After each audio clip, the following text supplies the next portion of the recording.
que cualquier política pública tiene que tomar en cuenta este fenómeno, este tema. Si no toma en cuenta el tema de la migración y los salvadoreños fuera, los ciudadanos salvadoreños y ciudadanas salvadoreñas, no está haciendo verdadera política pública.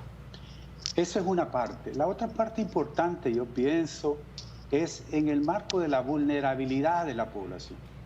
Usted sabe que el COVID o la pandemia afecta a todo mundo, ¿verdad?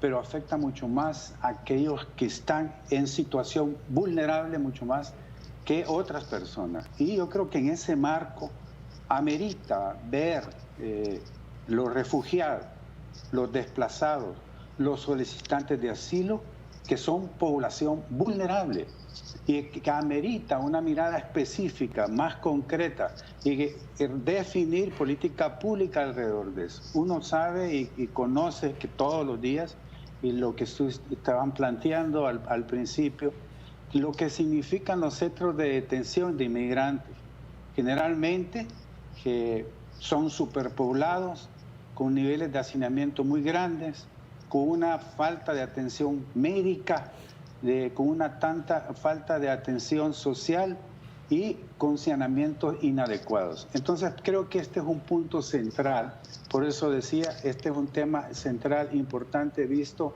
desde la lógica misma de ver la mirada hacia nuestra población y desde esa perspectiva legislar y realizar política pública. Y la otra es en que en el marco de la pandemia del COVID-19 tenemos que ver siempre aquella población más vulnerable, porque es a esa a la que tenemos que enfocar nuestras políticas públicas. Hay una resolución de la Sala sobre los más de 4.000 salvadoreños, y la resolución lo que plantea es la necesidad de trabajar el tema del regreso, y dice claramente elaboración de un protocolo para que regresen al país. Y yo creo que en eso hay ejemplos en toda América Latina y en todos los países del mundo de cómo se ha hecho. Y yo saludo mucho el hecho de que se ha reunido la Cancillería con la OIM para empezar a trabajar el tema. Creo que sí se puede, ¿verdad? Y habría que hacerlo de la mejor forma, en una relación muy coordinada con los otros países. En relación a la pregunta que estás planteando, bueno, se trata de una medida que entiendo que afecta más directamente a la Green Card y se refiere a 60 días. Yo creo que esto sí afecta en el caso de los salvadoreños, ¿verdad? Si esa medida se va ampliando mucho más, porque se está refiriendo también a cierta población migrante salvadoreña, trabajadores temporales. Entonces, creo que en esa medida puede afectar. Yo pienso que el problema del desempleo y el problema de los efectos del desempleo en Estados Unidos hacia El Salvador y hacia Centroamérica es muy importante valorarlo en toda su dimensión. La crisis, el problema del COVID debe verse mucho más allá de lo que está pasando ahorita. Tenemos que verlo en el marco mismo del efecto, y pongo un punto de vista, un punto de vista muy importante, que es el económico. El desempleo se calculaba como alrededor de 200.000 empleos menos, ¿verdad?, que está perdiendo los Estados Unidos en este momento.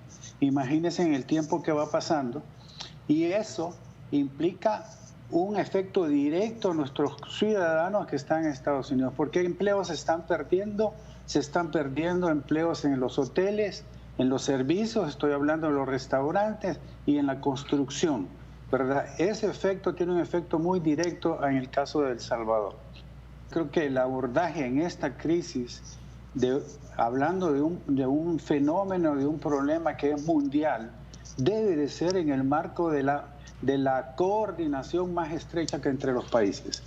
Sobre esa base hay planteamientos interesantísimos. La CEPAL hace uno muy importante en el sentido de es el momento de buscar a la multilateralidad Eso significa a la unión de los países en función de atacar la pandemia, en trabajar la pandemia a través de una coordinación de todos los países. Y fíjense que esto es muy importante en el marco regional también de Centroamérica. Yo he estado leyendo que, por ejemplo, Guatemala estaba oponiéndose a los vuelos de deportados o repatriados, ¿verdad? Eso, una medida de ese tipo tiene más impacto si lo hacemos en conjunto a nivel regional de Centroamérica, ¿verdad? Eso que habría que ver realmente si eso es así, ¿verdad? Porque mucho y aquí quizás César es más experto en esto, yo no sé si los protocolos mismos de los ciudadanos deportados conllevan la necesidad de hacer un análisis de la parte de salud de esos deportados. Y esto es muy importante asegurarnos. Y no es lo mismo hacerlo a nivel individual como país que hacerlo a nivel regional y no digamos a nivel de América Latina y no digamos coordinarnos todos los países en función de retomar el tema de este tema que es mundial. Bueno, eso es lo que usted está planteando, tiene que ver en dos momentos. El primer momento, en el momento en que se firma esto de tercer país seguro y que todos planteamos de que no teníamos, y el mismo presidente Bukele, la misma canciller lo planteó, no tenemos las condiciones para hacer un tercer país seguro, ¿verdad? Y eso es un tema todavía de discusión. Pero ese es un momento en el momento que se firma. Hoy estamos en otro momento. Y yo creo mucho en la necesidad de dialogar. En primer lugar, a nivel individual es muy difícil, a nivel regional es más factible. Y creo yo también en la necesidad de ponernos de acuerdo, de replantearlo, de discutirlo, ¿verdad? Esto creo, por eso es importante el diálogo entre naciones. Entonces, usted dice, bueno, hay ahí una amenaza, hay un acuerdo, pero yo digo, sí, hay eso, pero hay también la posibilidad de trabajar en conjunto entre todos los países, de cambiar las reglas en función del momento actual.